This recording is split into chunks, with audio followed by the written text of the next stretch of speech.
આ તો રામકૃષ્ણ પરમહંસને વિવેકાનંદ પારખી ગયા કે આ મહાપુરુષને મારે ઉજાગર કરવા છે.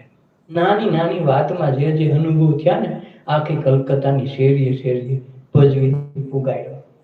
આ જે કાંઈ કારણ છે ને રામકૃષ્ણ મિશનમાં મુખ્ય કાર્ય વિવેકાનંદનું છે. દેશ વિદેશમાં જ્યાં જ્ઞાન એના નામનો પ્રસાર કર્યો. વિશ્વ હિન્દુ પરિષદમાં કોલંબોમાં ભાગ લેવા ગયા. માંડ મેળ ખાધો, 2 મિનિટ છેલ્લી આપી.